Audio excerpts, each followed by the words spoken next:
Hello, everyone. Welcome to the Dark Council for another video, another live stream, 2 in a week. This is a record, and it probably won't be maintained. It will be if I'm around. I'll force you to. Oh, okay. If you really want me to, it almost makes getting the green weenie from Uncle Sam worth it.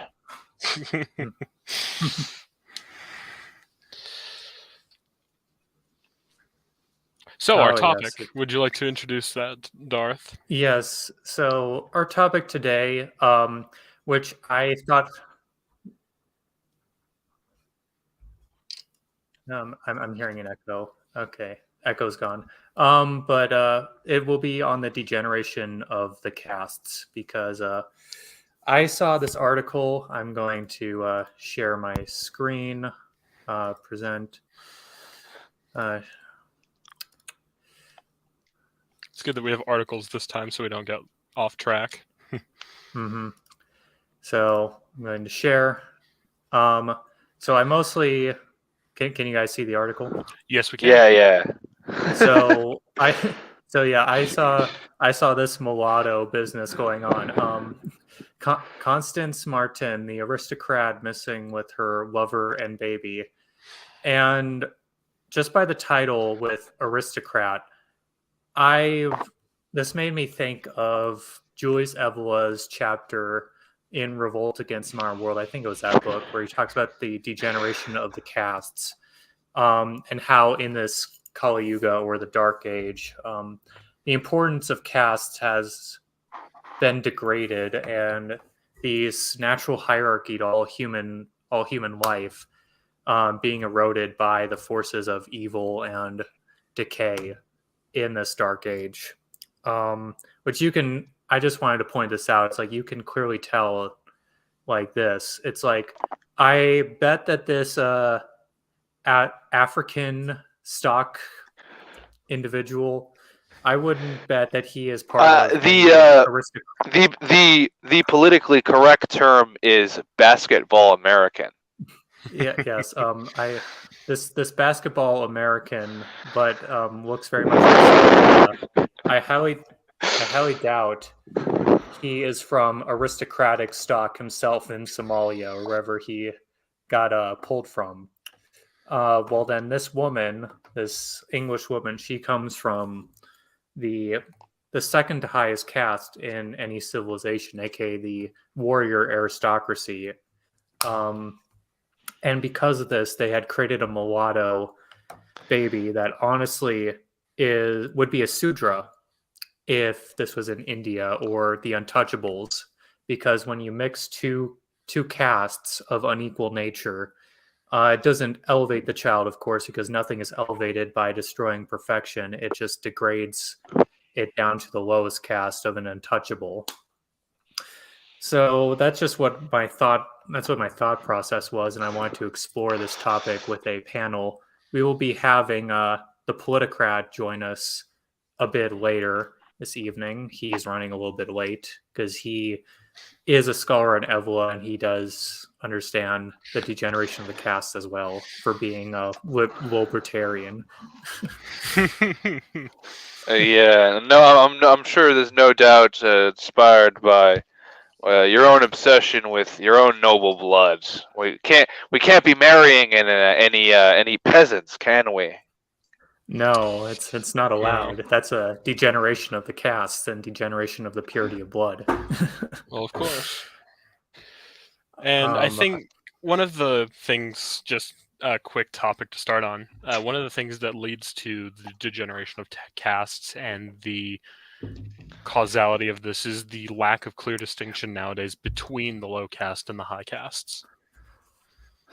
Yes. Okay, so what if we take this to, so I guess in Britain, right, you have like a 1-to-1 sort of leftover of the aristocracy, right? But like, what would like a American celebrity be caste-wise?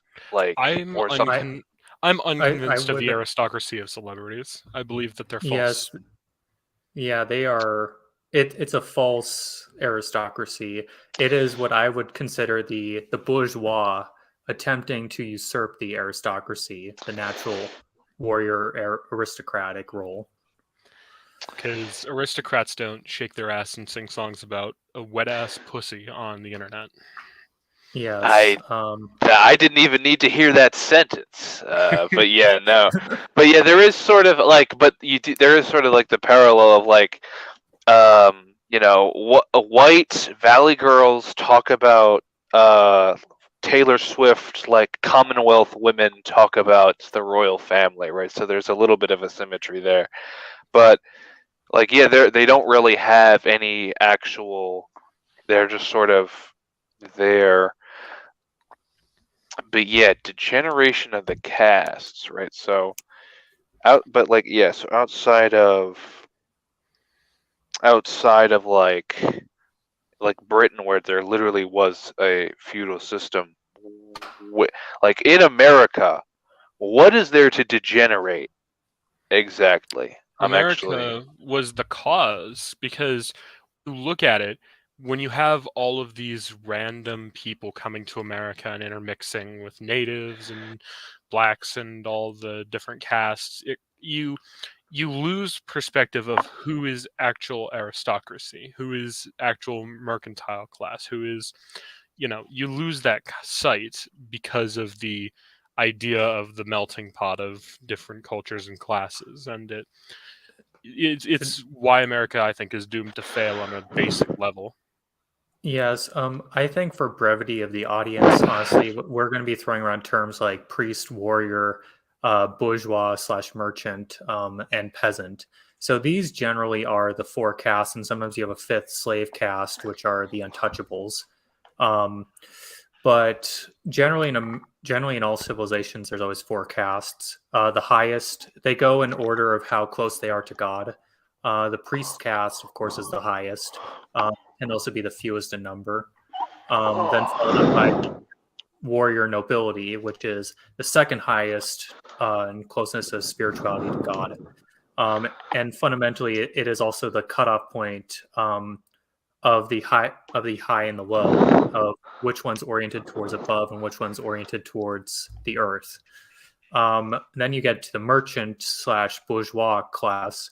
These tend to be like intellectuals, money exchangers, of course, merchants, etc. And they are oriented downwards towards the earth.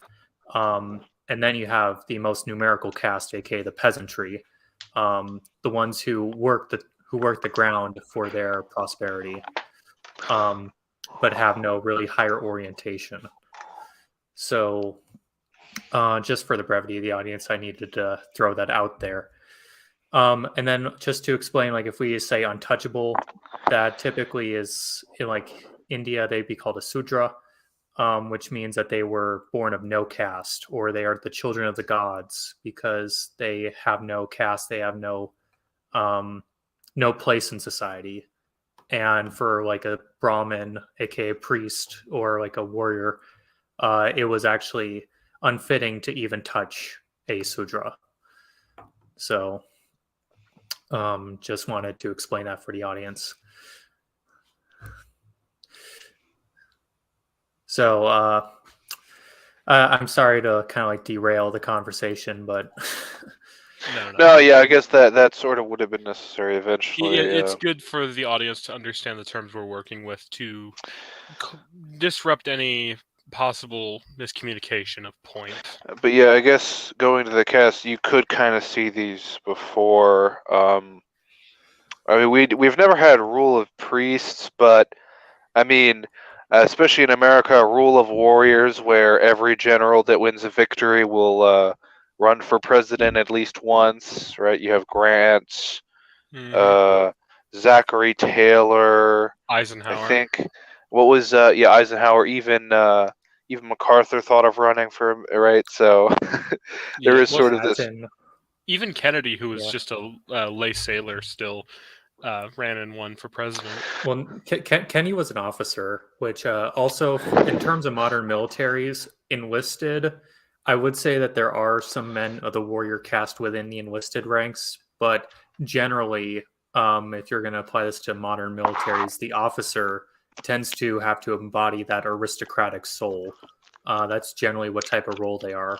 And if you like look into even how modern militaries function, like an officer is like the unit is his fief. Like he has final say on which ones of his men get promoted, if his men attend school or not. They always have to beseech the commander for any sort of approval, even like the high ranking enlisted. Nobody goes beyond the commander. And even as well with that, even if they attempt to shed all of the aristocratic and noble wordings and titles, they still carry that sense of idealism in their uniform. Even like if you look at the uniforms of any officer, especially naval officers, they're very ornate, very suit like you would wear them to a ball or a fancy dinner, because they're meant to obviously evoke the aristocracy, which is what they originally were. Yes, in fact, in England, it was common practice up to the Napoleonic Wars just to buy your commission.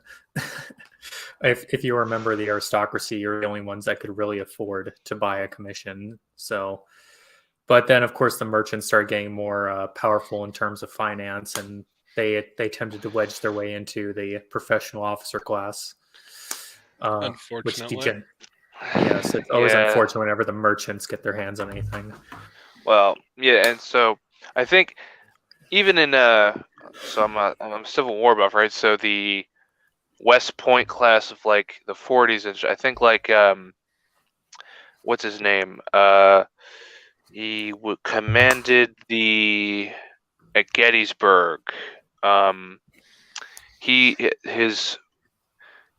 was named after William Scott Hancock, and then his father, by request, he got for a congressman to request him to be at West Point. That's actually how a lot of people then got in, is by knowing someone. So they're That's the only way to get into West Point, is you have to know someone in government. Right. Yeah. So even this sort of this pure yeoman republic where everyone is equal, there's sort of like this barrier of entry, right? This sort of formal or informal that sort of presents itself. Well, I think that leads into the point that naturally humans will just tend, like, this isn't us arguing for a system that we believe is correct.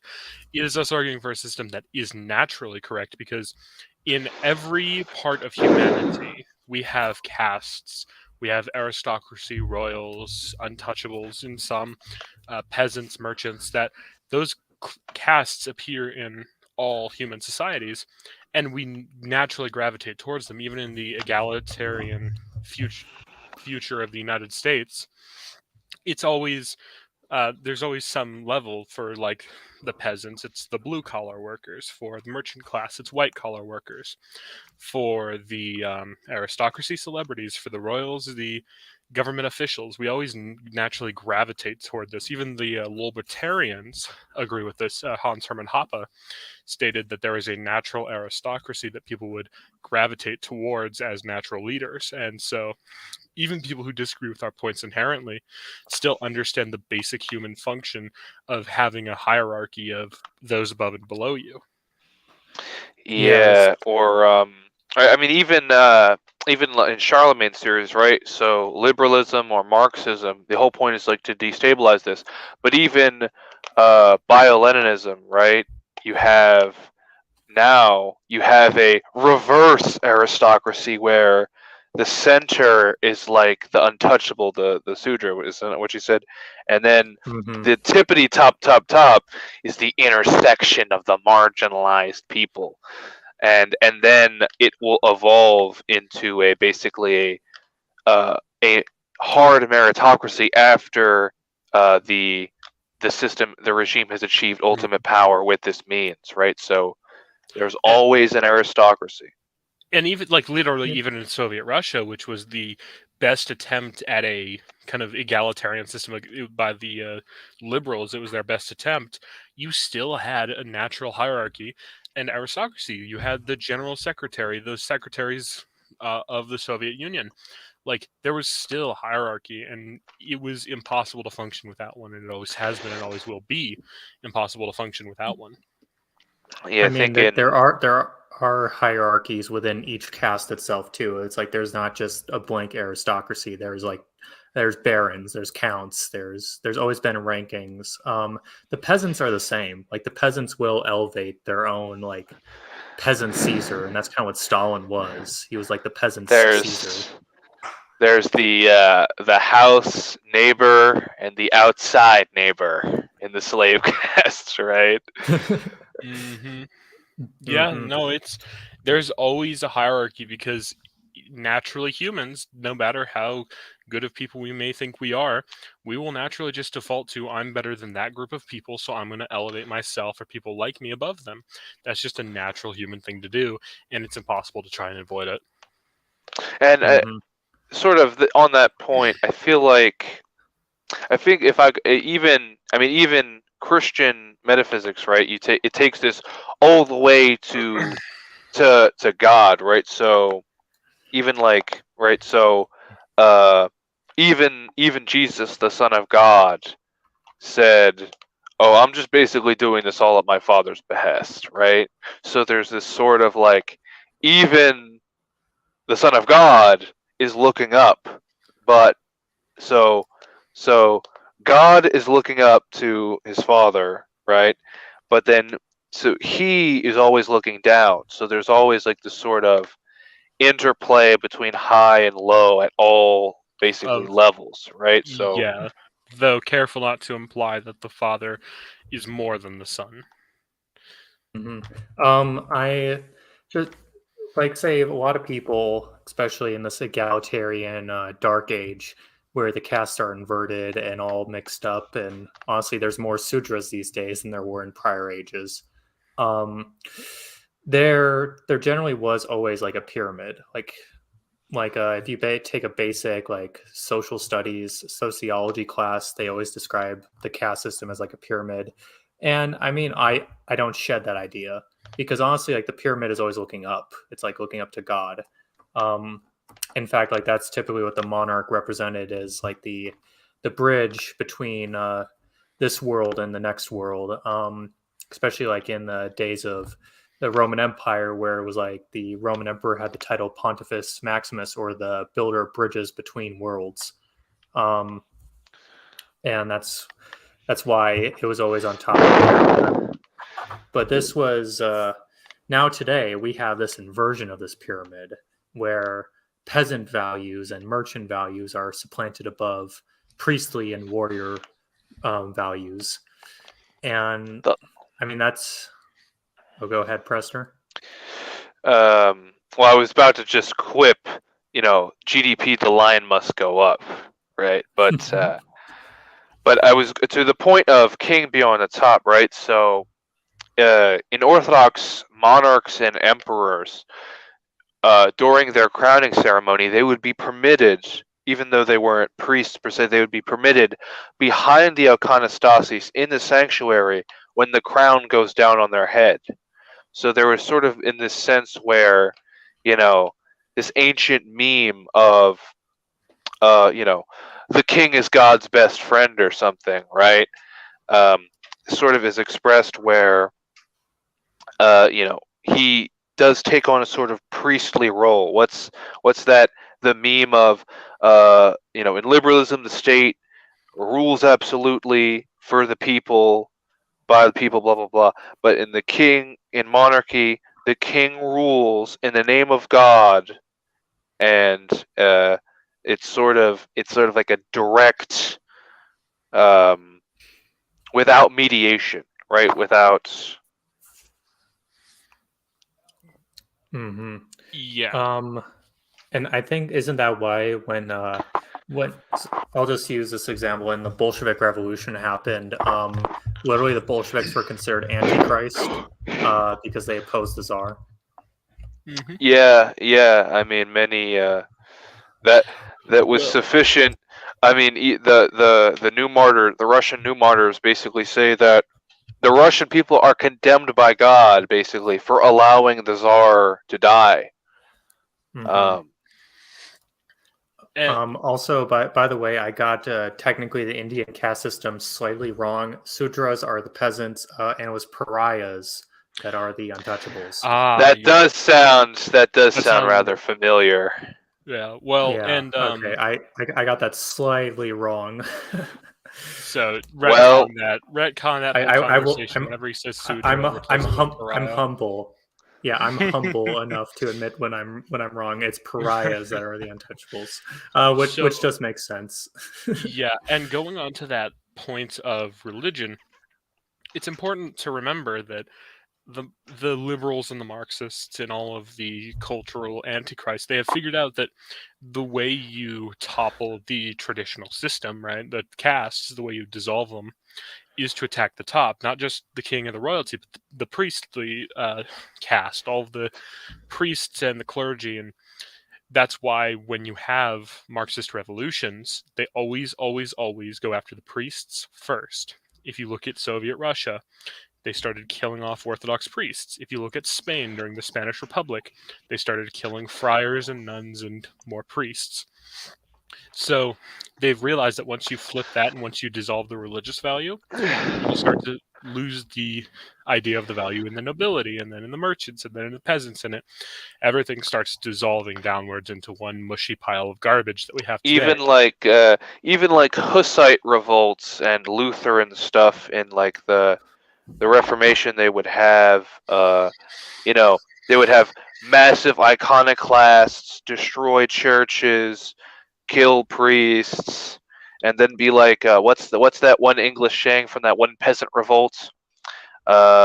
When Adam toiled to win his bread, and Mother Eve she spun.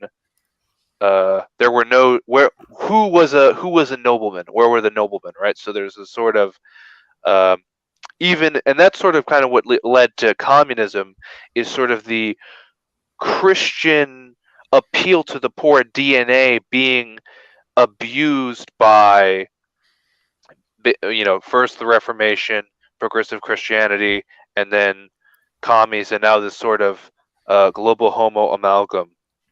Mm-hmm. Where they reverse the castes 180. Mm-hmm. And that's why I think it's with that metaphor of the kind of appeal to the poor DNA of Christianity. That's why I call leftism, liberalism, communism, whatever you want to call it, a cancer, because when you alter the DNA of a person, it becomes cancerous. When you alter the DNA of Christianity, it becomes cancerous. Yeah, that's actually pretty good. Yeah, and I mean, Christianity, like some people, especially like the pagan gang, will try to claim that Christianity is a peasant's religion, and that but that's not true. Like, for one, you can just look at the basic history of Christendom, and you can see all the castes are incorporated into what is considered this Christian framework. And in fact, as like in the Orthodox and in the Roman world, the crowning of a king or any monarch was seen as pretty much as a sacrament in of itself, as it was a sacrament exclusive for the monarch. And Julius Evel, I forget where he gets into this, but he pretty much compares it to like an ecclesiastical appointing of a bishop, consecration of a bishop. And yeah, and I mean, that's because they hold very, I wouldn't say similar, but their orientation is of that higher nature, where exclusive sacraments for one, the clergy, and for the monarch are warranted. Yeah. Yeah. I don't know. We've kind of been on the aristocracy and the warrior caste, but how about the merchant or the peasant classes? Because the merchants tend to leverage the power of the peasant class to elevate themselves above the noble warrior caste. That's what they do. It's natural to how they are, and that's why they generally need to be suppressed. Well, yeah. So that's the degeneration of the cat. But what's the proper place of the dirty peasants, as it were. of the merchants, the peasants. Well, I mean, ideally, I would put the merchants even beneath peasants, kind of like how well, do it. yeah, because I mean that would kind of fit, right? Because the idea of like capital and trade as this sort of good in itself has kind of led to. I'd see them on equivalent levels because a lot of people would accuse us of supporting one economic ideology or the other, but honestly, the economic ideology, like Darth, I believe, has said before, of the merchants is capitalism, of the peasants is communism, and of the nobility is feudalism. And the priestly caste doesn't really like their orientation is higher. Yeah, they appeal to God, not to earthly values. That's why like friars will give up everything they own. It's because they need not earthly possessions to live a life dedicated to the Lord. And Franciscans specifically, like it's part of their doctrine to only live off of charity. Like they're not allowed to make capital gains, essentially. Yeah, no, it would. I think. I mean, I think like Orthodox priests, the money doesn't come in, so they'll have to take like an odd job as like a bus driver.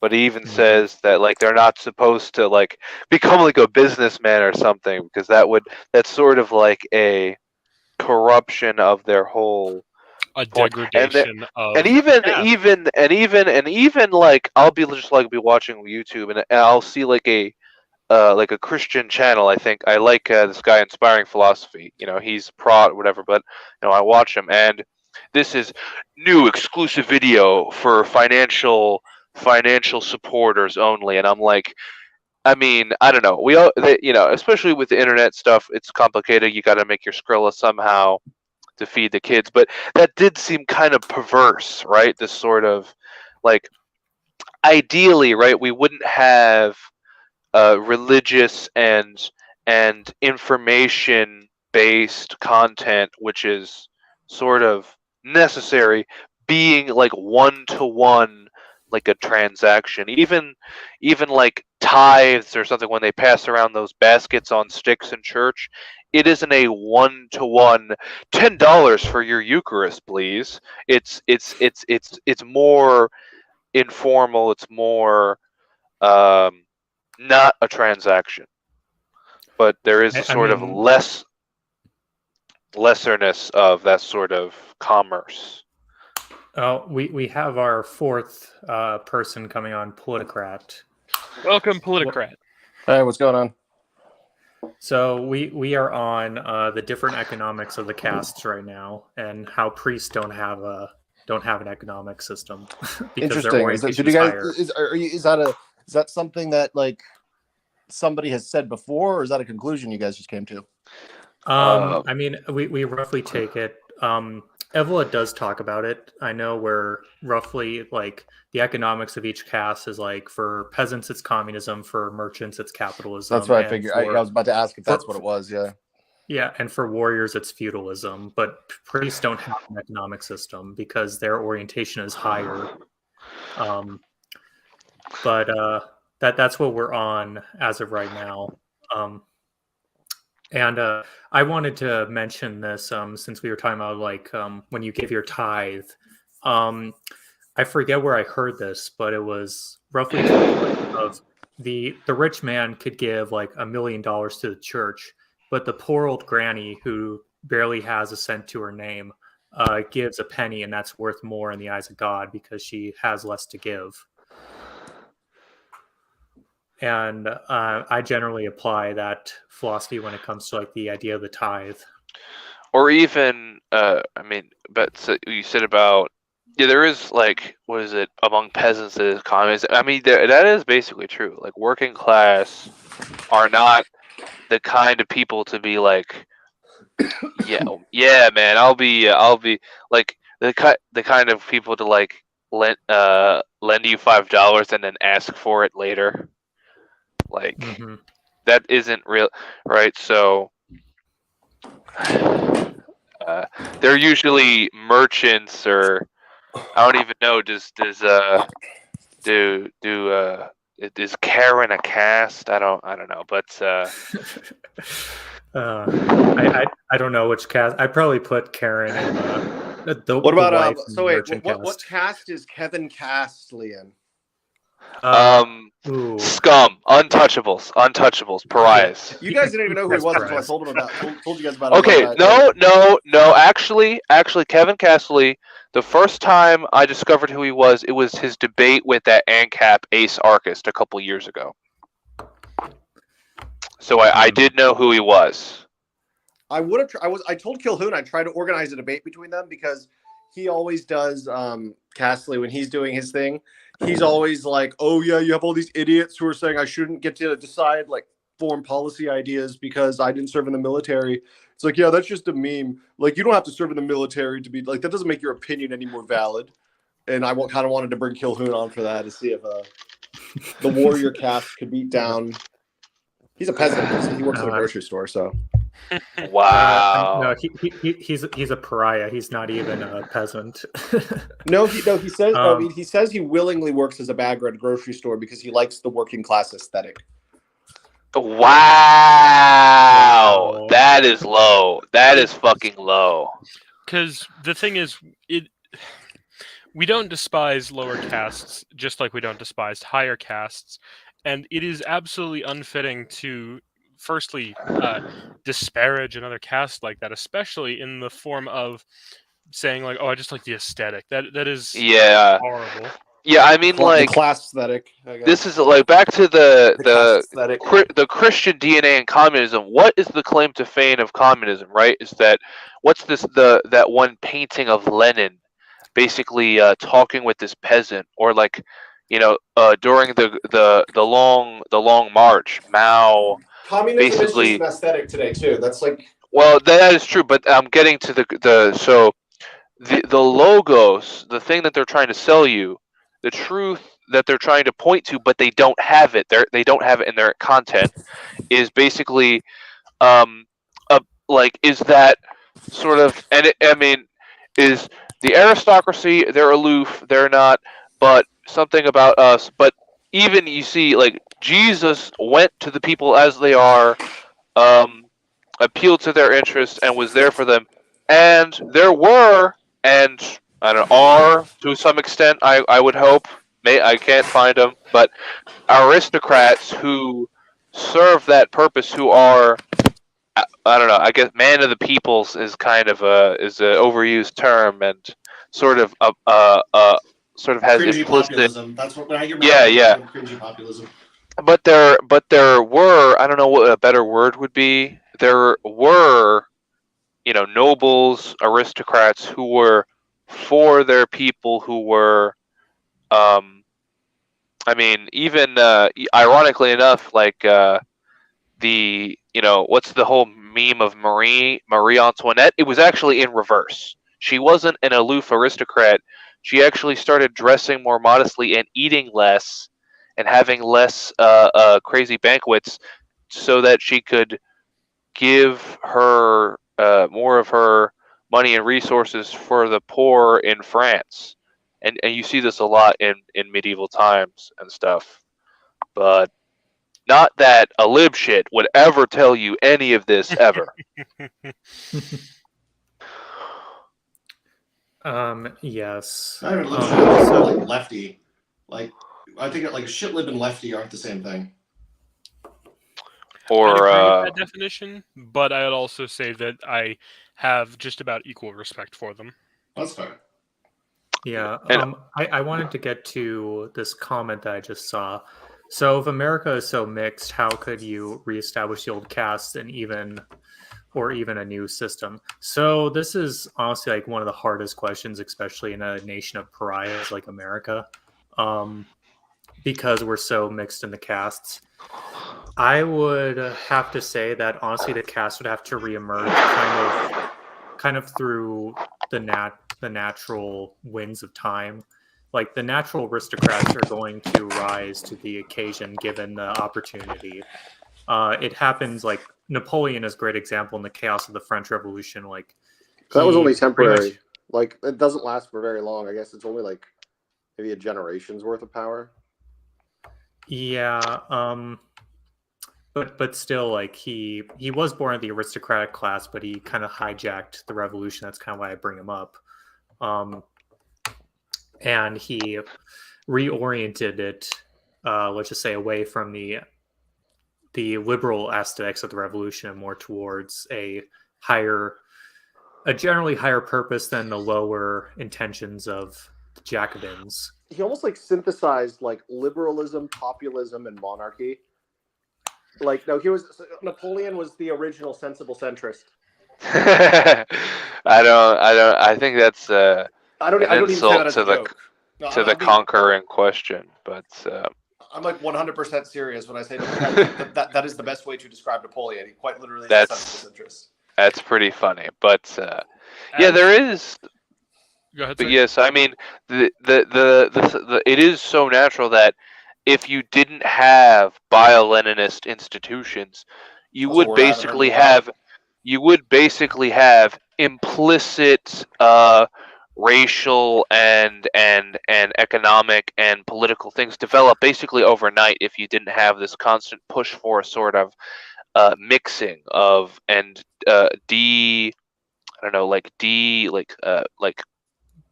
Decentralization.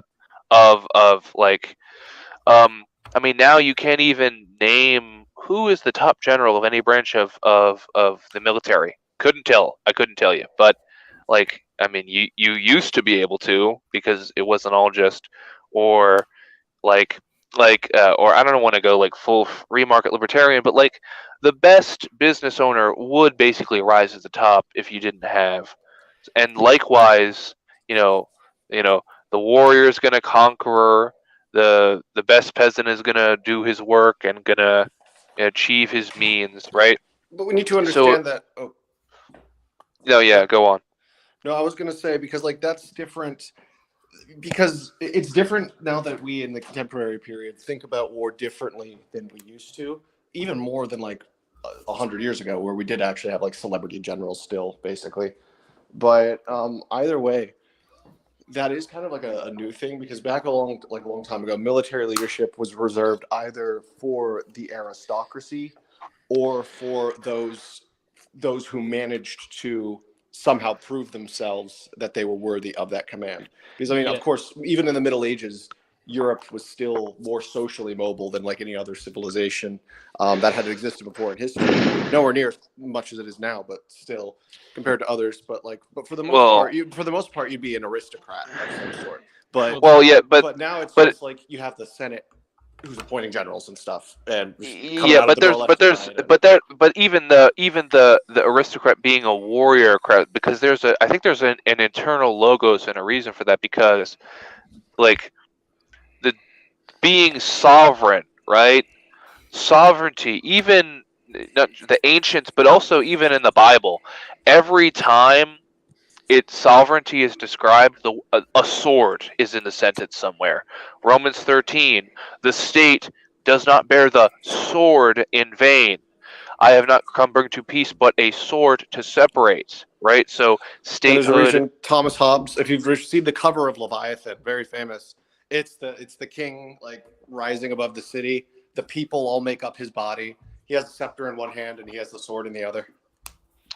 Yeah, that's like the double-headed eagle. You have the scepter with the cross on it, sword in the other. So you have the church and the state and Orthodox Symphonia, right? So this statehood and sovereignty is inherently connected to sword combat. Not just war or conquest, but dividing. Like it says, I have not come to bring peace but a sword, and then Christ says, I will separate family from, so separating the wicked from the just, all these things it's sort of connected with. So like you could just imagine like a modern person being like, oh my god, all these warlords, and then he just like took over a country. Who elected you? that is probably one of the most authentic like fake gay voices I've ever heard. like I mean I know they're like all put on, like everyone who's gay puts on that voice. It's not authentic. But even so, if I saw you out in the street and you introduced and talked to me like that, like it's believable. So congrats. Yeah. Anyway, but onto his because naturally, like I said, people will just kind of revert to whatever caste they belong to.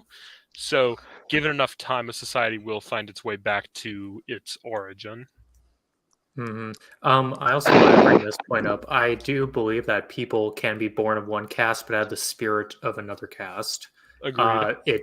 I say it's rare, and I say it happens mostly when somebody's more oriented towards the priesthood, because like these, especially in the Faustian civilization or Christendom or whatever we want to call it, whichever terms we're using, like the priesthood came from like all the castes. Like there'd be merchants that become priests, there'd be peasants, there'd be warriors. Usually the bishop, usually like be going to like a very central or important parish to study, to eventually with the hopes of becoming a bishop. That was usually reserved for the second born or third born. Of an aristocrat. The order of Melchizedek has no generations. There is no priest blood in Christendom. So so yeah, you can't really apply it. Maybe you can't really apply it to that, because I think we need to think of it like the priest as in like the practical role versus, I guess, the abstract kind of more metaphysical. Well, in the abstract, if you're of the, it's like, still the a caste. priest. It's just one that you cannot be born into. It's still a functioning caste. Caste versus profession, though, at the same time. Like, because I mean, I think you could be a Brahmin, but that doesn't necessarily mean you like just a priest. Like that can be applied to, like, I guess, sort of similar roles. If that makes sense. Well, yeah, there is a sense in which, like I don't know, if you're like the Pope, the Pope Goethe, doubled. Like Goethe was a Brahmin, but he wasn't. Of course, he wasn't part of the clergy. The Pope. I'd even say Nietzsche might have even been a Brahmin. I disagree. Nietzsche was an idiot. The Pope doubled as an aristocrat in his spare time, so the priest class can sort of fold into other castes at will, basically, or monks. There's a little bit of peasants in that.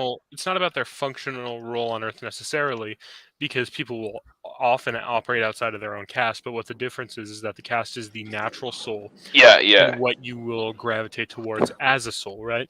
So nobles and warriors will gravitate towards leading, priests toward. Well, the first state, I'll say, towards being a priest, and the peasants toward being peasants, merchants toward being merchants, etc. It's just a natural progression of where you'll be gravitated towards. Because when I think of like class, that's like more purely material, socioeconomic. Well, it's not class; it's caste. That's why Darth uses the distinction caste, not class. Yeah, I pretty much use class. I view that as a bourgeois merchant class term, and it's something necessarily like, take a look at the United States versus Britain. So yes, the American aristocracy did not come from the European aristocracy, because it's not nobility based, it's not title based, it's not hereditary. The American aristocracy they arose from the merchant class. And we also need to remember what the American Revolution fundamentally was. Like, the United States is at its heart, at its core, and this is where I heavily, and I've said this multiple times, I did an interview with this guy named Benjamin Teitelbaum, a doctor he's a doctor, a PhD, but he's like an expert on like the radical right, and he followed Steve Bannon around for a few years. Of course, he's really into the Hinduism, Kali Yuga stuff. He's like some weird Hindu Catholic mix, referring to Bannon. But so apparently he thinks it's like the white working class is the like the metaphysical heart of the United States. But that fundamentally makes no sense at all, because if you look at America's founding, it was founded off of a revolution of the middle class, and all of the classes kind of spread out from there in the United States. So, I mean, I guess in the United States, someone with the aristocratic spirit, or even like a sort of the American dream, you see like a sort of working class centralness.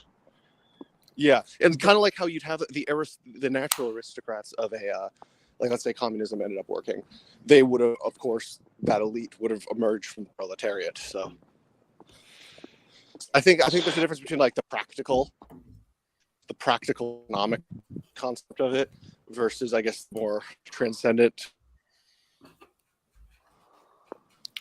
I mean, like I agree with a lot of what you said, that it was I would say a merchant caste revolution, instead of just saying like a middle class revolution. Yeah, because I consider class as. Yeah, I'm just saying like generally, I use class as more like why I say it's merchant. Like it's a construction of the merchant caste, is because when they like took control in several countries, like say the Netherlands, the United States, England, they wanted to create their own sort of like caste system, but distinctly on their rules. And it was based on like economic grounds, because that's where the merchant caste is oriented. So that's why they have like the idea of like the working class, which is which we all would think is like the peasant caste instead of like a class. The middle class, like class pride there though, like in the UK that they don't really have over here, because it's like everyone wants to get rich in the US, but whereas like it's like in Europe, there's actually like a sense of like working class pride, and it's like they wouldn't want to be anything else. It's just really interesting.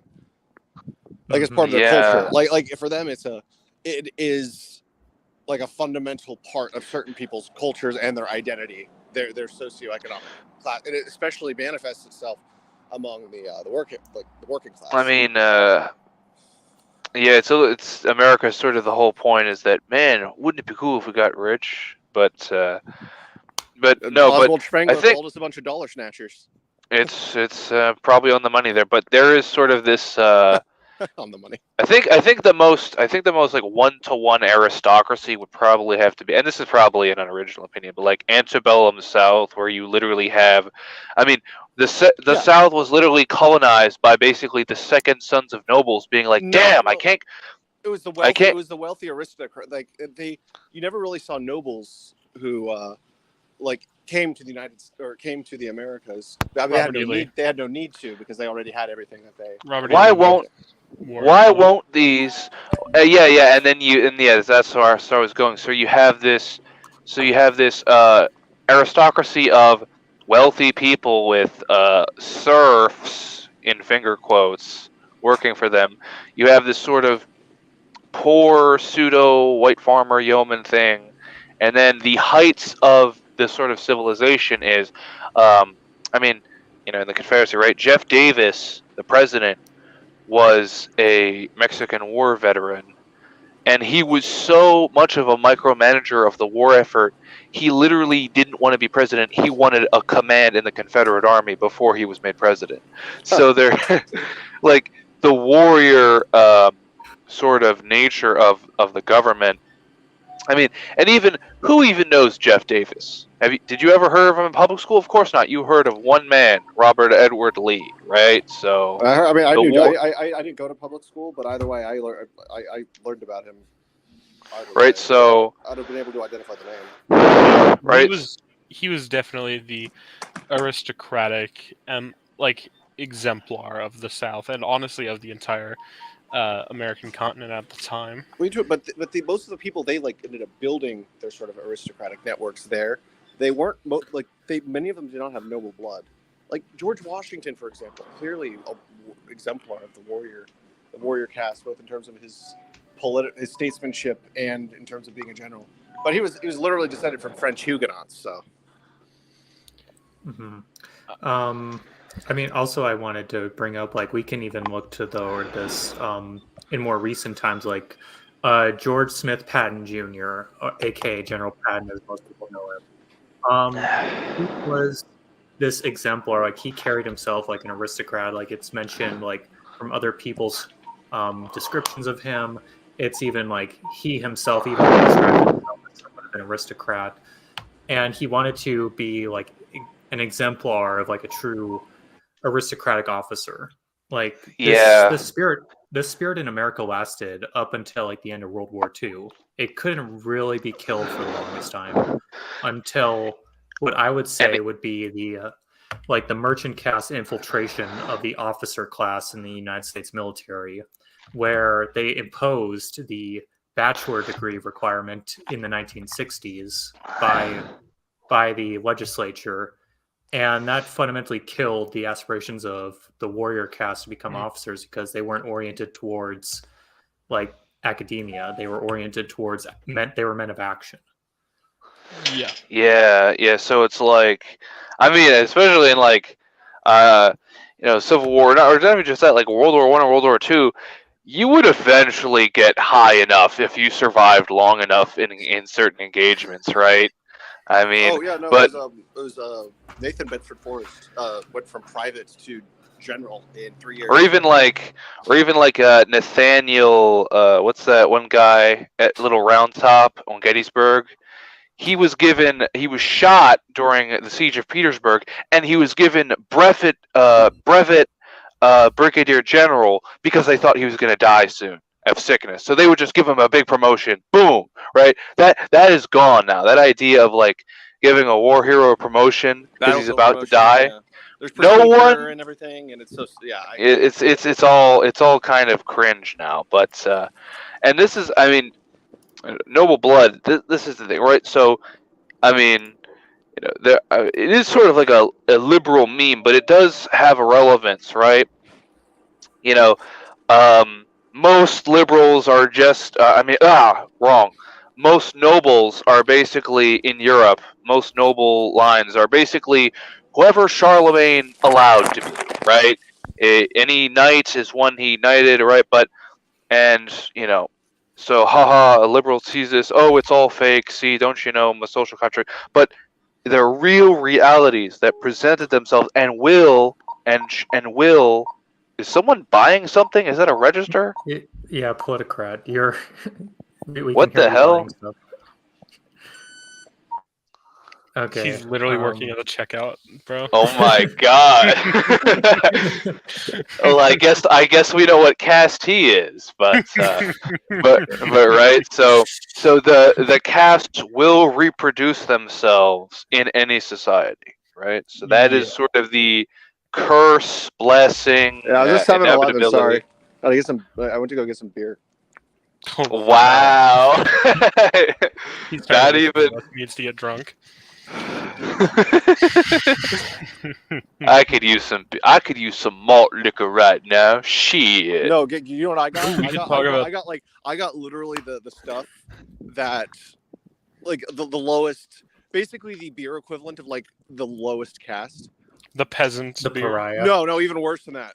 Steel the Reserve. Pariahs. A 40 is Steel Reserve. Jesus. Oh god. You might as well just cut your liver in half. Mm-hmm. Honestly, be healthier. It gets the job done sometimes though. But I've refrained from drinking. I'll give you a mouthful of whiskey and a punch in the head. That'll probably do it. Yeah, I got that. I don't know. I mean, honestly, I'm Irish, right? So, I mean, like when your parents they'll put whiskey in your gums when you're teething. My dad used to just give me a swig of whiskey when I was a newborn babe. Are you serious? I'm not even joking. My father did that too. That is like the most Irish thing I think I've. Well, my father did that when I was teething. He told me we're from a German family, so it doesn't quite fit, but Germans still have their good bit of beer. My brother wanted to do that with one of my brothers, but like my mom tried talking her out of it. She was like, "Oh no, it works, but it works," and she was like, "Oh no, I know it works, but we're like that's not how we're gonna do it."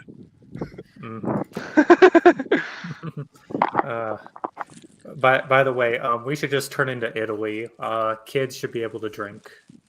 Yeah. Well, honestly, Yeah, honestly, it would be cool. What if like the cool kids in like 8th grade are just passing around beers at lunch? That would be based, honestly.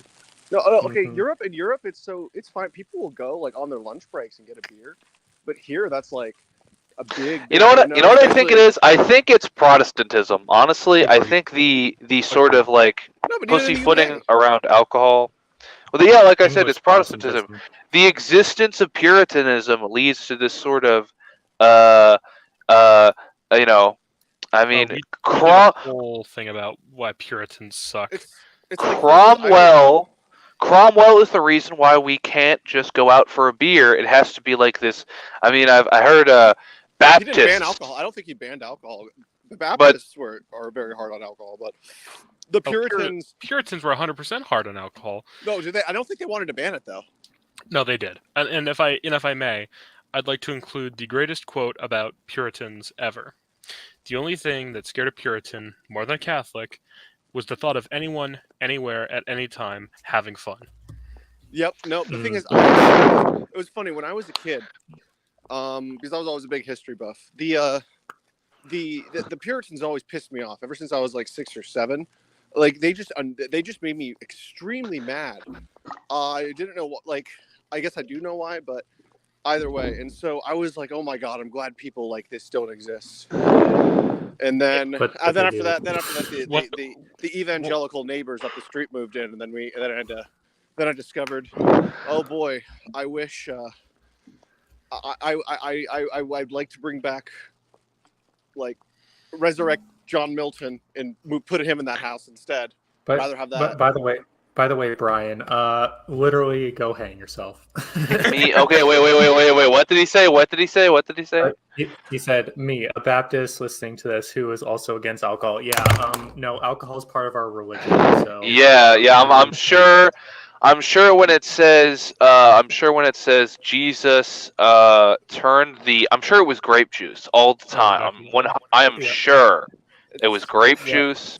And before we continue, Prester John, I'd just like to quickly say we've confirmed you can breathe now, so thank you for that. Yes, you keep on snuffing into your mic, so just maybe mute between your speeches.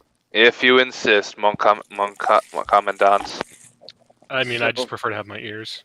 But yeah, no, with that makes sense. I've never considered that before with but when I was a kid, yeah, like I was saying, I always like I always had like toy pirates and knights and castles and stuff. I literally come up with like these intricate storylines about the pirates like going and destroying Puritan villages. and the pirates were, because most pirates, a lot of the big pirate captains like Blackbeard and Charles Bane, those guys specifically in the early in what I call during the conflict I call the Bahamian Revolution, which was a failed attempt to create like a self-governing colonial or self-governing sort of democratic liberal system apart from Britain, which was spearheaded by pirates. So the war was waged through piracy. But either way, a lot of them were Jacobites. Like piracy during that period was extremely politically motivated. Like it wasn't, and a lot of the people, like a lot of these captains, like were actually like wealthy aristocrats, much in the same way as like Blackbeard. Queen Anne's Revenge, literally his name of the ship. Exactly. No, but Blackbeard. I mean, Blackbeard was he like I think there was some it hasn't been confirmed, but so there's like multiple different historical origin stories. Like I mean, I'm big into like specifically the history of pirates and always have been. It's just I've always found them fascinating. But there's one there's some evidence to suggest that Blackbeard was most likely born in Bristol, and he was of this to bring it back to the cast. He was definitely of this aristocratic caste and was potentially destined to lead a potential free country in the future. Of course, that didn't work out for him, but either way, there's enough tangible evidence to suggest that it was very likely that he attended attended Eton and possibly Oxford for a period of time. Yeah, and it goes well, and with the whole like why Blackbeard did what he did in the end, it goes back to what Darth says about the castes. There being a warrior/noble caste. Well, there's two parts of it: the nobles and the warriors. And Edward Thatch or Teach, or whatever his name is, was most definitely a warrior, and he brought hell to the and he also, scumbags. one of the most successful pirate careers, did it without killing even a single person. Sorry, Crazy. I just missed whatever you guys just No, said. Oh wait, I said all that fearsome reputation, and he never dropped a body. Are you Nope. sure? I'm 100% sure. During a No, because the thing is, the Thatch? ships. No, the thing is, I mean, maybe early on, probably back when he was. No, he definitely killed people because he was a war vet. Maybe when he was a war veteran, maybe back when he was fighting in the war. But no, because the thing is, like, they just surrendered, like when they saw his flag. Well, like, that's oh, general. shit. So here's the thing, so I understand what you're getting at. There was not many actual battles that Edward Thatch himself got into. No, because they just surrendered. Because they were afraid of him. That being said, there were about 2 or 3 battles that he actually was combating in during his time as a pirate, and during that time, he absolutely killed people. Because let me look this up here. I mean, especially his. Okay, maybe I should have battle clarified senselessly. Not senselessly. He didn't like. He wasn't cool. He wasn't like Ned Lowe or Charles Vane, who were complete barbarians, even though they were also an aristocratic blood. He was a gentleman pirate, I like to think. And his death here, let me find, because his last battle was his obviously biggest one, but it was Ocracoke, November 1718. Yup. And so, firstly, he had multiple pistols that he would just discharge at enemies, but let me find where it was that listed his wounds. Do you remember the exact number? It was like 3 swords, or no, it was like they said 7 sword slashes, like 2 bullets. And noting that it had been shot 5 times and cut about 20 before he went down. Oh, we just lost Portocrat. Ah, dear. Oh god. Well, maybe he'll rejoin us. But yeah, so Edward Teach was shot about 5 times, cut about 20, and kept fighting until he bled out. He absolutely got down into combat and definitely would have fought a bunch. Not even counting ship-to-ship combat, which he was also a master at. But yes, you can just imagine this base, aristocratic warrior Jacobite killing these filthy, low-down Dutch stooges. I mean, he was a true blue hero of the crown. The real crown. Mm-hmm. Not those damn Dutch pretenders. It seemed that, he was actually, interestingly enough, Blackbeard was, a Catholic as well. At least from what most things show.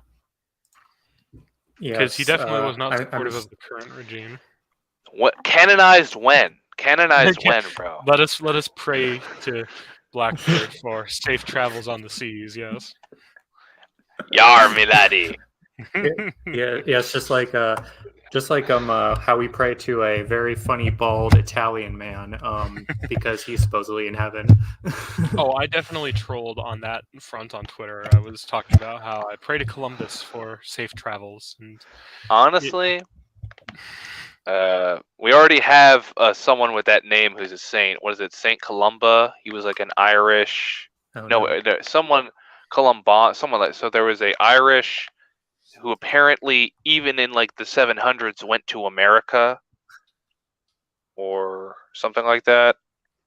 You might be right. I'm not quite sure, but so he went to a strange land, America, and discovered the strange people there, and introduced them to the Irish, even for monks apparently, the ultimate gift, which is whiskey. So when the colonists discovered America, they were surprised to be fed hard liquor by the natives. Mm-hmm. But yeah, so definitely the Chad we know him to be Blackbeard. Mm-hmm. Yes, let us pray to Saint Blackbeard. This Saint Teach. You know, every like based Catholic in history, even if they're not canonized, saint. It's I don't just know. He could be in purgatory or something. I don't know, but that's true. Well, certain. let us pray for his soul, so that way he gets out of there quicker. Even to an extent, I pray for Basil II, the Eastern Roman Emperor, mostly because he was based and slayed a bunch of Bulgars. But I mean, Saint Gregory the Great prayed for, I think it was Tiberius or some other Roman emperor to be delivered from hellfire, and it apparently worked just because he created a road system. Modern Christians pray for someone who is based because they murdered people. Hey, whoever gets more people to heaven. That's what I say. competition of Orthodox versus Catholics, who can get the most based people into heaven. Mm-hmm. Also, The let fight us. over Theodosius is real. Yes, just pray for all the based people in history that they might go to heaven, or at least who you think are based. Yes. Including a certain Austrian we're not allowed to talk about on YouTube. Still pray for him. Yes. Oh, casts. I think we've mostly exhausted our point on casts. At least I have. Though I'd be happy to add on to anything you guys have to say. What's like? I'm sort of like what's like a degeneration of each caste going down? Easily. I can name that. There's categorically very simple. So if we want to start with the priests, the priestly caste, the only degeneration there is if they are defrocked or leave the priesthood. That one's fairly simple.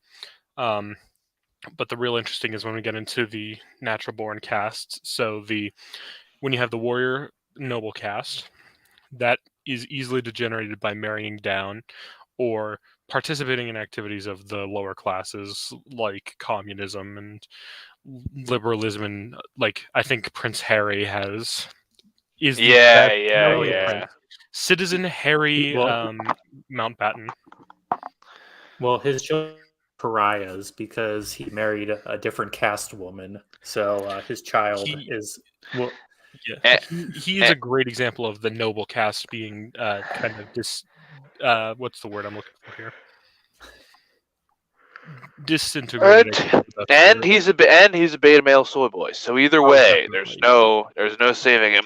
But I mean, I guess more generally like aristocrat, like what's this the stereotype or the meme about the warlike aristocrat, basically subsisting on fine wine and food and clothes and elite. You see this with the Mongols. They start off as a crazy conquering, and then they settle down and and then they become weak and they die. That's culturally conquered. They didn't have. The thing is, they tried to build an empire before they even tried to cultivate a culture internally. That's basically what all nomadic empires from the steppes have historically done. They eventually, after a couple generations, and they also have no statecraft too, but they ultimately end up getting conquered by the very peoples that they conquered. And also screwed up Central Asia and even Europe quite a bit. I mean, they also brought the Black Death too. They did, and they also almost caused the Black Death. The Mongols are basically, you could take the Mongols and from them just imagine any weird scenario in history, literally under the Mongol Empire, Japan could have become an Islamic theocracy. It was not out of the question. So the Mongols screwed everything up in my opinion, and they defy expectation in every regard. I don't know. I think they're kind of have something going for them. I don't know. Just because they were an empire without a civilization, and that really doesn't work because they didn't have any institutions either in order to sustain it. That is true. Discussion on Mongols that they did have. I mean, world empires like Russia and Ottomans sort of have their descendants from, but that's another topic. But so what I was saying is sort of like this. So that's a disruption of the aristocratic caste. I guess for me, we already talked about this. If a priest starts running a mini mart or something, and it sort of gets into a prophet or gets into sort of I mean, you Sounds like a kind of see this, sitcom. This sounds like a bad sitcom. or you kind of see this in like the Renaissance, where the Pope starts like stepping on everyone's dicks about like land claims and titles. That's sort of Wow. like a lessening of this sort of I divine love commission. Alexander the Sixth. What I think it's like when France was invading Italy or something, he excommunicated any Italian city-state, or put like, what do they call it, a censure that makes all of their sacraments invalid if they did not pledge military allegiance to him. It was like bonkers. It was crazy. Well, Like- as is everything medieval. He was a bad, Right, he was a bad pope, but he was a good leader. He was a good pope. right, and that's sort of a corruption of this sort of priestly role. I guess, I don't know. Okay, so let's go down. Merchant.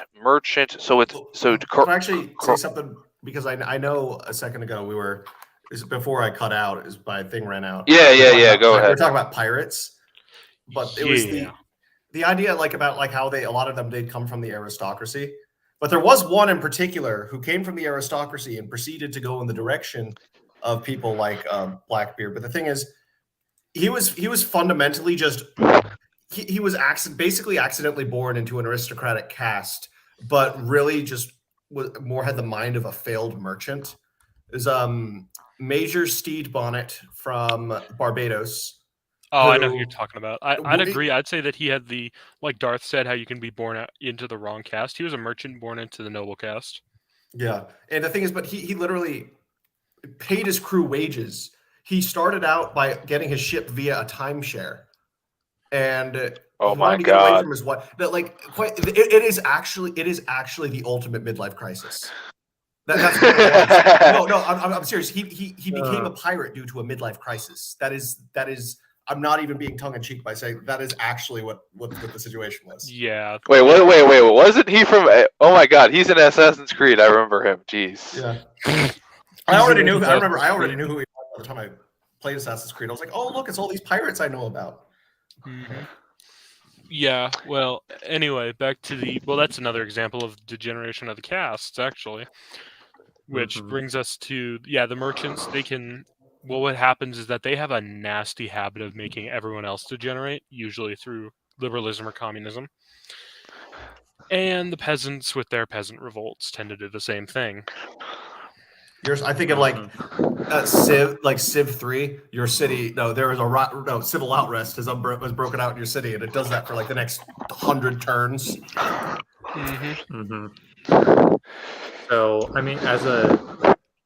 the merchants, it's funny. I kind of say they are the ones that actually degenerate the least, because I think it's kind of in their nature to have scummy. that kind of subversive streak. Yeah. And they always promote these ideas like liberalism, like capitalism, so that way they can greater elevate themselves within a system that, let's just say, is favored towards them and not towards, like, say, the martial ability of the warrior caste or the sacraments of the priestly caste.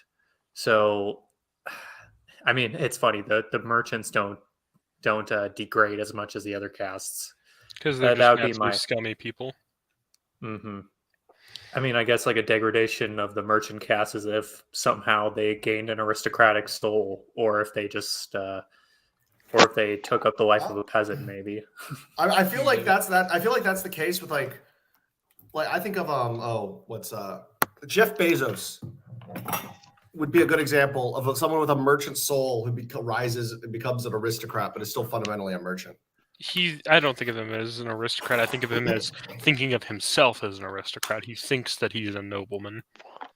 What Elon Musk? Because Elon Musk is like kind of crazy, but at the same time, he was actually, even though most of his wealth was built by himself, the initial wealth that he uses came from like old diamond money from South Africa. It was like his ancestor was worked with Cecil Rhodes on diamond mine expansion or something. That's not how he got his money, but by that metric, because I guess in the context of, he'd be old money in the context of South Africa, but definitely new money in the context of America. So where would that put someone like him? I guess merchant fundamentally, I would still think say. Yeah. Yeah, definitely merchant. Alonius Muscus. I think it's my mom like bothers me, and she'll say stuff like, "Oh my god, I think this Elon Musk guy has it." Like some random person talking about politics, and I'm forced to wonder, who cares? Who cares what Elon Musk thinks? Who cares what half these people think, Mom? But other than like Twitter or something, why should these people even be brought to the fore? That even in itself, this sort of corruption of castes, where we have to listen to what or like what are those so even that's just whenever you see someone in a form of a discourse, a political or a social discourse, where they don't belong, that's also a degeneration of castes. Everybody Where- has to have an opinion on everything these days. Yeah, that's Even if you I say this as someone, there is objectively such thing as a wrong opinion, and most of these people have wrong. Amen. Like what was Oprah? She got pissy when Biden was excommunicated. Which he wasn't excommunicated. Well, I think you were talking okay. about Pelosi being denied communion. Whatever. Both of I them actually are. think Biden's probably. I actually do think. I think Biden's probably a good Catholic. I think Pelosi is not. No. Biden is not a good Catholic. Yeah, He was probably. Well, maybe he's so cognitive dissonant in his Alzheimer's that he doesn't know that he's actually working for the Antichrist regime. But memes aside, he's probably. But yeah. So every time some lib shit imparts on their opinion on the Catholic Church's policy on homosexuals, that is a corruption of castes. Every time, like Shaniqua Johnson is like, "Oh my God, wow, it's." Yeah. Every time Shaniqua Johnson's like, "When they going to send us another check?" I'm poor as shit. Every time. It's all perverse. It's all kind of wrong opinions. That's the right way to put it. Mm-hmm. But so it's. I think it's natural as well for castes to try and subvert their position in reality, but eventually it comes back to the natural form, which is why I think that we merely need wait and advocate for the natural form of things, and it will come back to as it will be and should be. As it will be in the future, it was with the birth of man. There are only few things that are certain since social progress began. To quote Rudyard Kipling. Mm-hmm. The gods of the copybook headings, yeah. But yes, we're like hardcore right-wing Marxists. It's determined to be as we want it to be. History cannot help but move forward to caste. The warrior will rule. The priest will pray. The peasants will toil in the fields, or in the wagey cagey. Swords will be shattered. Shields will be shaken. Ride for ruin. Yeah, unfortunately, we have got on our not unfortunately. Unfortunately for them, we have got on our side, and so our truth will be the truth eventually. The Zoomer truth regime. The Zoomer truth. Honestly, I'm technically a millennial. But... Honestly, Zoomer truth regime is sounding pretty good. If we can get rid of some of the cringe, some of the coomer, I think it's looking up. I think it's looking up, guys. I think it's looking up. Keep him in the periphery. I kind of like him still a little bit. He's a court jester. He'd be a good court jester. Yes. But not for the reasons. But like, he'd be that rare kind of court jester where instead of laughing with him, we're laughing at him. But we purposely keep him around because we like laughing at him. And then he could breed like femboys or something, kind of like how they used to breed midgets back in. No, what the fuck? No, what the fuck? Come on, what? No, because he's into femboys, right? No, dude, I've heard that. I don't know what to think about it, but yeah, the guy is a raging homosexual. Like I don't know, whatever. Yeah, I don't. It wouldn't surprise me. it wouldn't surprise me, but I mean, it wouldn't like blow my mind. But I still doubt it. I feel like, but back to where were we? So we were talking about the degeneration of caste, and I wanted to bring up the point that honestly, like liberal democracy, it is the government of the merchant caste, and that's why honestly we're told to listen to celebrities. We're told to listen to these rich people and intellectuals, is because they are like intellectuals are the priestly caste of the merchants. Like they try to supplant the priest with the intellectual. They try to supplant the warrior aristocrat with the rich merchant, etc. And then they use the veneer of democracy to maintain their power. Yeah, as Oswald Spengler maintained that the only authentically like established form of democracy was back in ancient Athens. But whereas all democracy is, it's always just in the Western context been just like a veneer, like a front for the rule of money. Mm-hmm. So that's. But no, yes. So guys, I confession, I too have a thing for femboys, but they just need to have vaginas. That's all. Okay. I saw the meme about that. That is women, you fool. Like. That's how like future trads, we're gonna live in a society so degenerate, right? And they're gonna be like, man, I've discovered a weird degenerate fetish. This is so wrong. And it's just like, oh, that's just the natural way of things. Yeah, that's accurate. Got them straight kids coming out of the closet. Yeah, there's no way that like as many people say, because it's like the rate. Okay, so it's like almost 25% of, so it's like just over a third of Generation Z. I think it's over a third. Yeah, over a third of Generation Z, and overall, like 20% of the population. At like last year, and this like significantly like doubled compared to about 5 years ago. It's now 20% overall. Americans consider themselves to be some kind of alphabet, not letter or whatever. LGBTQ, A, B, C, D, E, F, F, H, aka sodomites. But either way, so 20% of Americans self-identify, most of it of Zoomers, and then over 30%, I think it was 40% of Generation Z. That's not possible. Like there, so I generally am of the perspective that what homosexuality is, it's basically just an evolutionary glitch, and it is at least people are at least genetically predisposed to it. However, by that, like it's impossible that many people would actually be gay. It's like no. Someone's botting the numbers with like all those chicks that will identify as bisexual just to like sound open-minded, or also dudes will do that, like fake cool guys will do that to ironically enough they'll identify as bisexual to get into more chicks' pants. That's the ultimate con.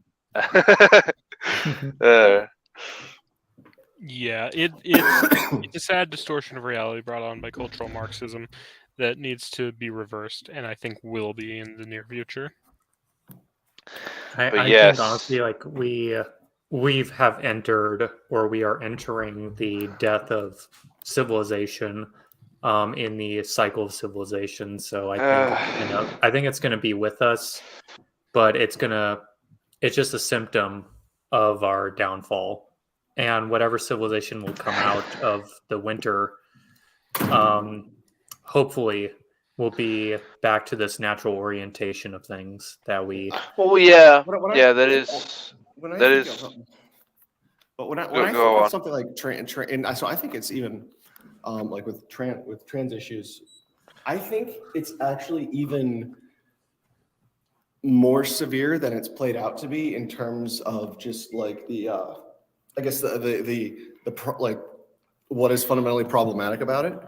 because like you'll have like the boomer cons who make their arguments about like the typical Matt Walsh, what is a woman and stuff.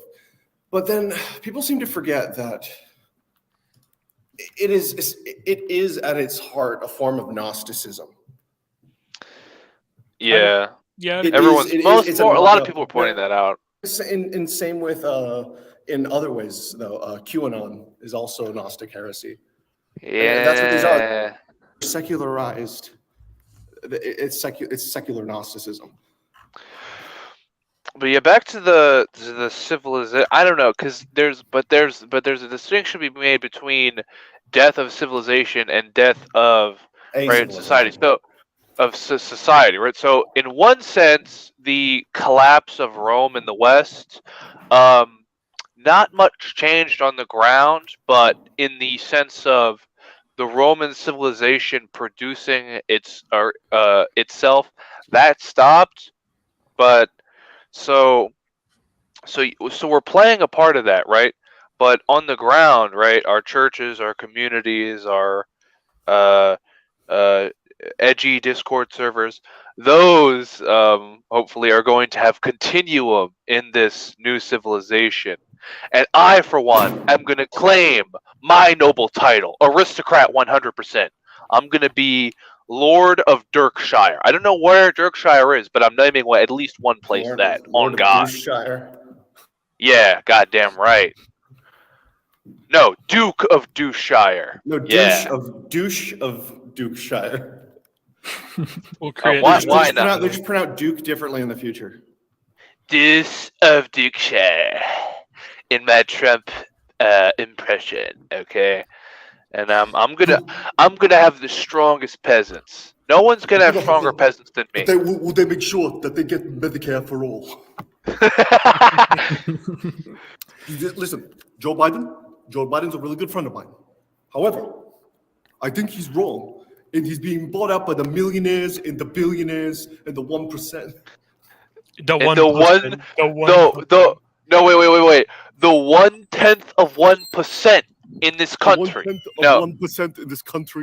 No, I like how I think I get this. I think I get with the millionaires and the billionaires.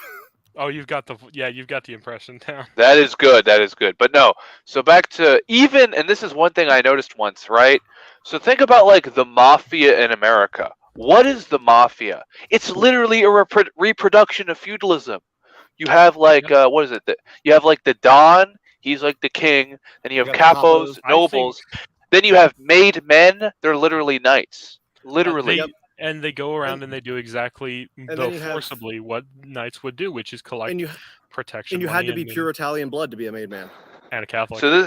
So just imagine, right? So you have this sort of these Catholic immigrants and sometimes Jews, right? And they're sort of getting the short end of the stick in this Protestant Anglo bourgeois state. So they reproduce. So Sicily, they were feudalists before they were taken over.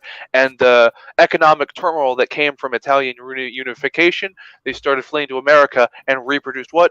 Feudalism. Irish, they were feudalists, screwed over by British, came over, reproduced feudalism and the Irish mob. Russians, do I even need to say anything? I mean, the mafia is like the immigrants' vengeance against Protestant bourgeois capitalism. Okay, this is my ultimate hot take of the night, lads. Not a hot take. That's like I think there might be something to that. And on top of that, there's also you also need to when you also bring into account the fact that that the mob and the U.S. federal government collaborated during World War I. Especially because they had contacts in Sicily, and they would actually... You mean World War II? World War II. Did I say World War I? Yeah, you said. I was like, damn. No, I'm just no. World War II. I didn't know the Dons were in the trenches like that. but it's but yeah, no, because the Sicilians and by extension the Sicilian American immigrants. Who made up as both of them made up what generally was seen as the mafia, were very, very, very opposed to Mussolini, and because in like his sort of the populistic, probably anti-traditional views that propagated, which just had the veneer of tradition, like or fascism, even sort of, modernist or ideology. even sort of like, I mean, what is it? La Casa Nostra collaborated with the CIA to kill Castro. Cosa Nostra.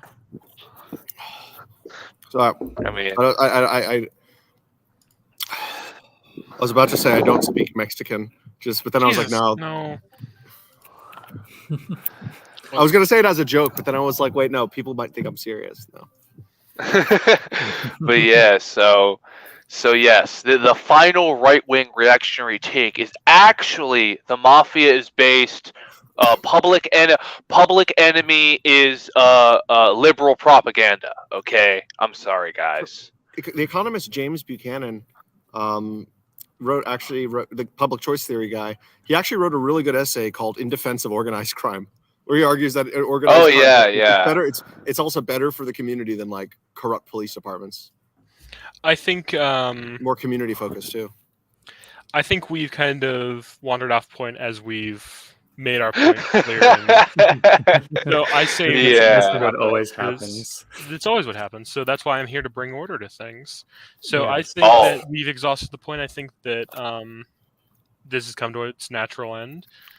Well, let's just discuss like the peasants, because technically we never got to the degeneration of the peasants. I mean, yeah, that's fair. I mean, I would kind of say the degeneration of the peasants would probably be the orientation towards populist and ideologies, kind of like the third position and communism, where they were fundamentally oriented towards the peasantry, the lowest common denominator. Even like in fascism and Funny Mustache Man's ideology, they had this idea that like the lowest common denominator mattered most.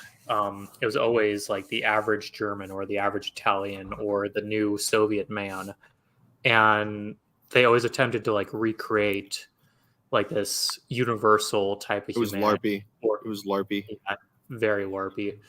But it essentially just tries to elevate the lowest caste to try to make them a higher caste. And I mean, like, if you ever read Evola, he talks about like World War II is essentially a war between the third estate and the fourth estate, aka the merchants and the peasants. But the peasants were also divided between like the third position and communism. It was a clash. I think I'd say it's the first, or no, actually throughout most of it, from like after World War I onwards, because World War I was the last like great major clash of like traditional empires.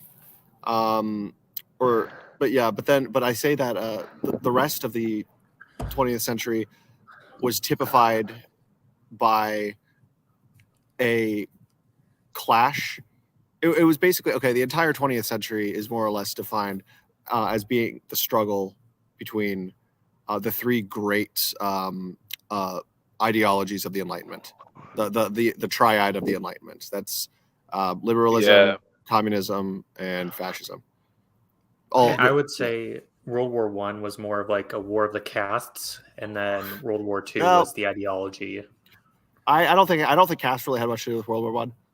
Well, like, I really think it was just like these empire. It was just this inevitable powder keg, and that it just dominant one localized event ended up due to all these intertangling alliances that had been expanding over the course of 100 years. Because after Napoleon, it was believed that making all these intertwined like alliances would be good for the balance of power. But in reality, that had like a really, really bad recoil effect. And, don't tell the United States and NATO that. Oh wait. They probably don't. They probably know. They just want to line their pockets.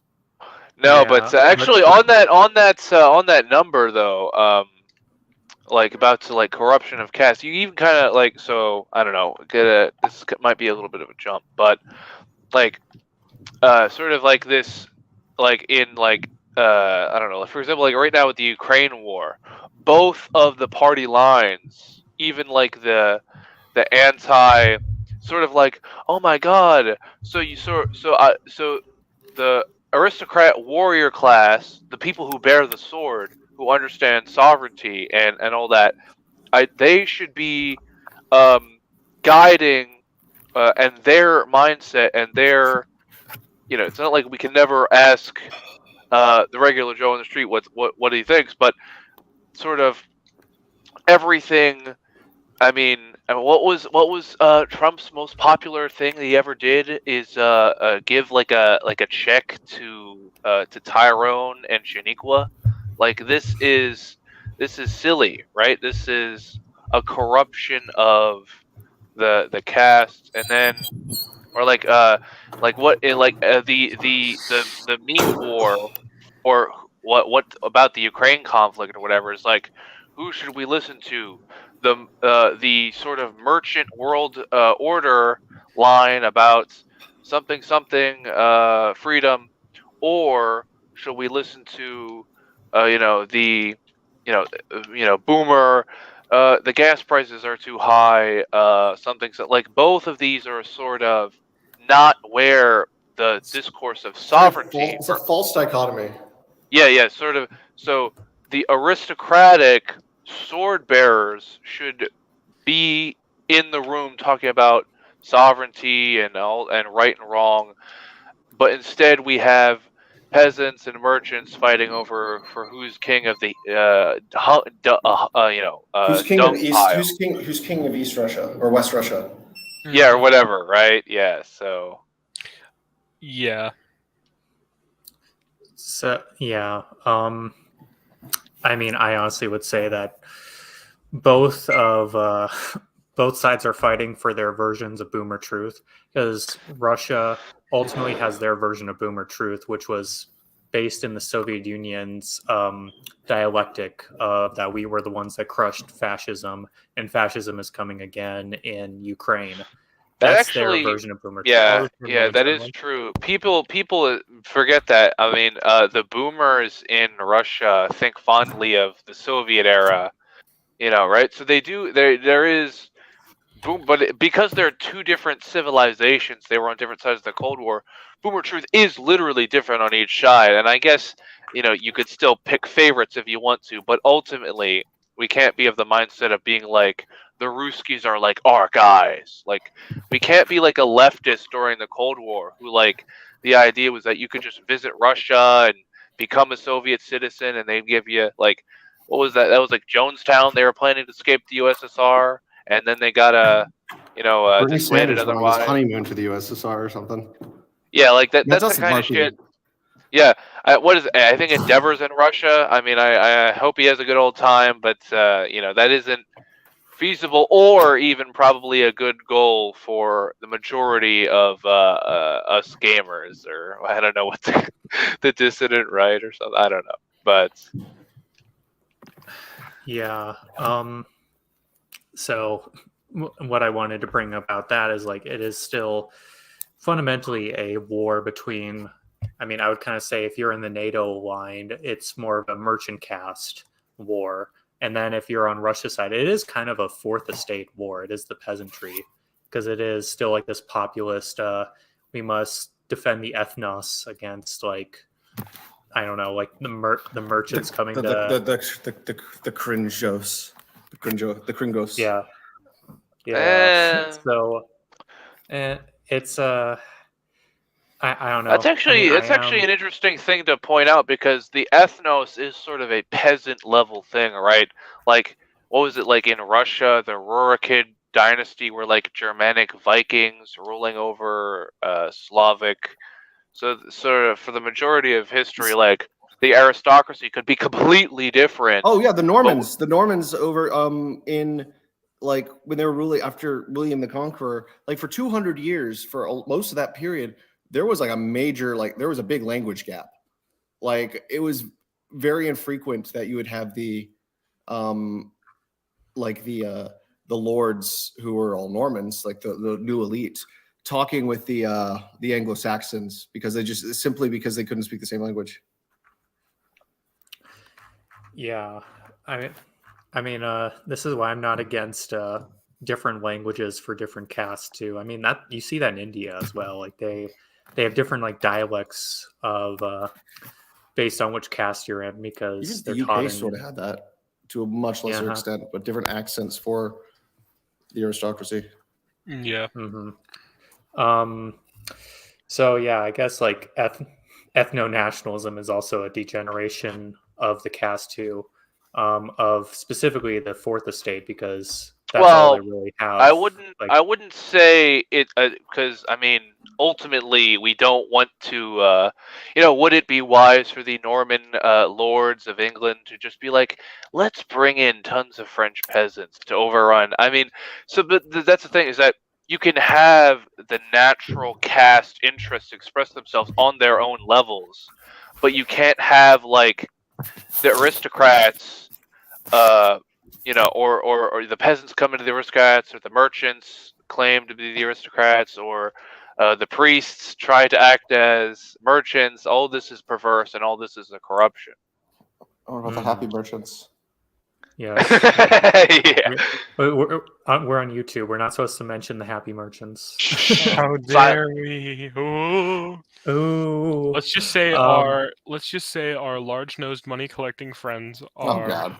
Yeah. Okay. Very subtle. Very subtle. Well, the Italians, Very right? subtle. The Italians. Yeah. Totally. Yes, totally. the Italians. Italians shifted a little bit eastward. The spaghetti eaters. What? Before we get canceled, I say we veer away from this topic.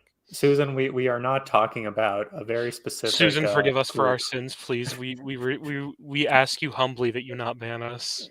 I repent of the sin of racism. I'm not even a racist, so I don't have to repent for that. Anything. Oh my God, what a pussy! I mean, what? What? We forgive us for our sins, Susan. What was I gonna say? I mean, I also wanted to bring us back to like the topic of like why I consider World War I a war between the castes, and World War II less so. But I mean, there still is the element of caste, but it was more ideology. World War I.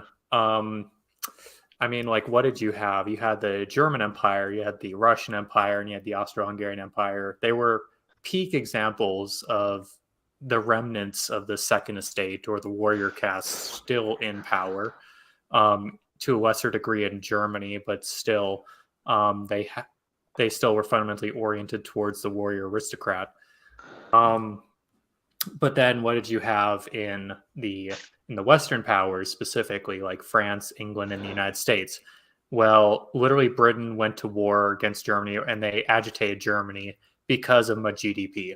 Because Germany was outcompeting them economically.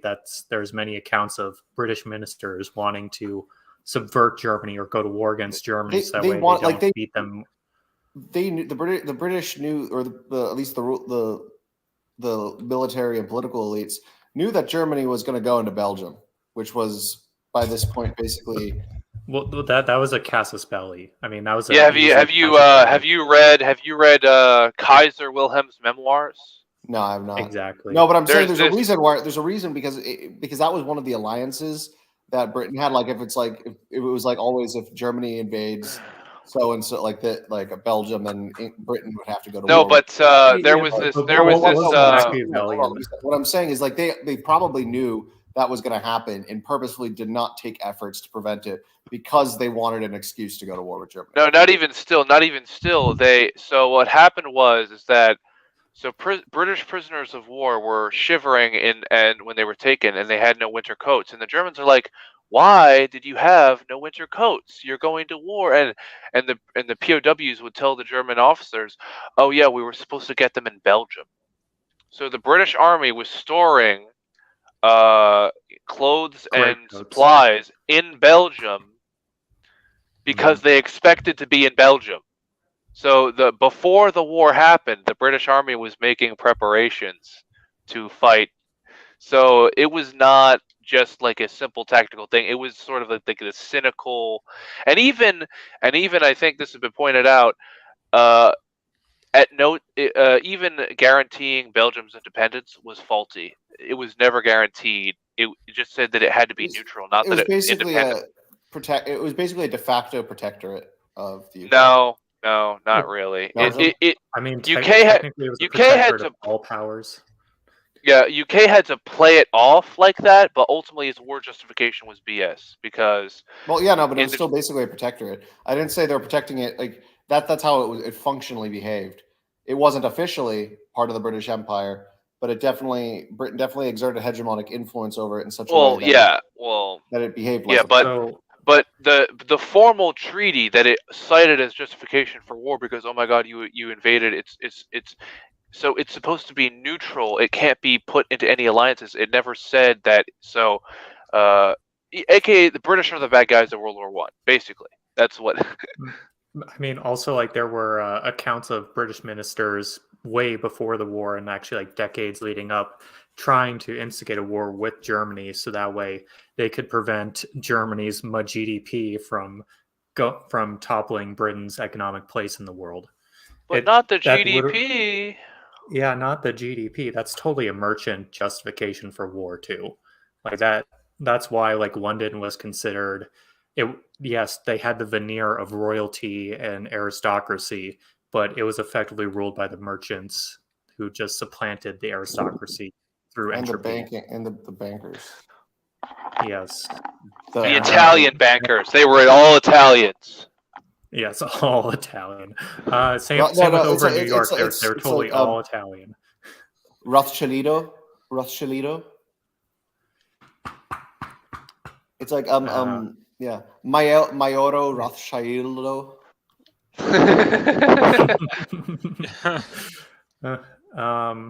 But also like then you go over to the United States and it's explicitly a merchant republic. So, well, was also a quote unquote liberal democracy. The Netherlands were merchant. The Netherlands too.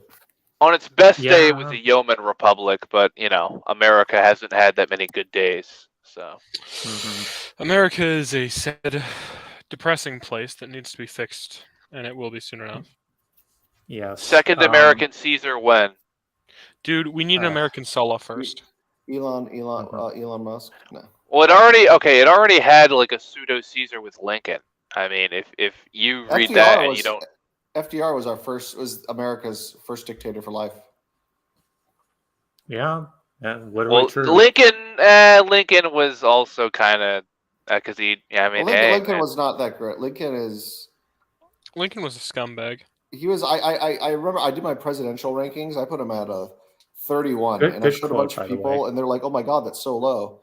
It's like he's not at the bottom, but still, like he does not deserve. Like this is actually generous. Putting him at 31 is generous. So what Crusader 21 also quoted, this is a really good quote because if you control a nation's money supply, it effectively you have control, and that's what the merchants use as their lever of power. So these things should, the things pertaining to sovereignty should be in the. I mean, even even feudalism. I don't know. Like as an economic model, it shouldn't be like superimposed on all forms, but it's sort of this representation of the ideal of. I mean, all economic production was controlled by the king through his lords. So, in the aristocrats, the source of sovereignty was above capital and commerce. So it's like a sort of ideal expression of it was superior in that sense. Yeah, I see what you're talking about. I think we've run out of stuff to talk about. Perhaps. Yeah, we are kind of like trailing on about. I agree. Shall we then bring this to its conclusion?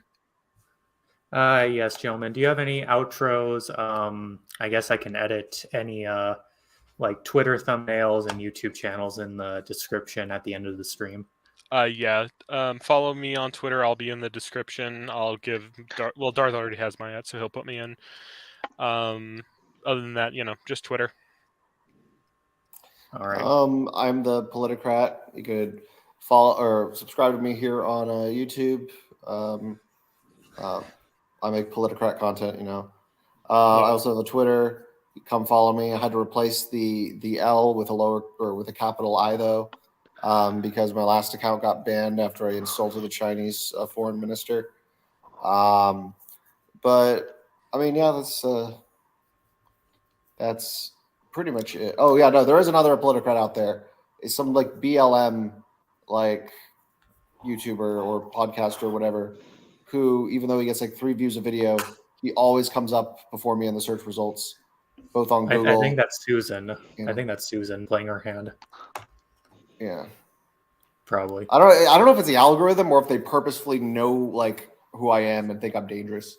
Yeah, bread tubers are kicked up usually. Well, you got to. I mean, look at Atun Shea and that whole bread tuber. Oh my God, he literally made me puke. The only base thing he said was that the Confederacy was going to become a monarchy. But I digress. We're getting off topic. Let us. Do we have any other conclusions other than that? I'd say. Yeah, I don't have YouTube or Twitter. I'm just, on Discord. If you wanted edgy takes, I'm your guy, man. Mm-hmm. That sounds yes, and of course, just subscribe to my channel. I'll also put down my Twitter handle, although me on Twitter is kind of sparse. So, yeah, but yeah, I guess that's our degeneration of the casts. Would we like to end in prayer, or is there any other end we would have in mind? Sure. If you want to lead us, the young Pope. Of course. In the name of the Father, and of the Son, and of the Holy Spirit. Amen. Our Father, who art in heaven, hallowed be thy name. Thy kingdom come, thy will be done, on earth as it is in heaven. Give us this day our daily bread, and forgive us our trespasses as we forgive those who trespass against us. And lead us not into temptation, but deliver us from evil. Amen. Holy Mary, Mother of God, pray for us sinners now and at the hour of our death. Amen. Domine Patris et Filii et Spiritus Sancti. Amen. Amen. All right. Thank you guys for joining in on this long and kind of rambly stream, but that's kind of how these all end up being. So please subscribe, like, do all the YouTube things, and good night.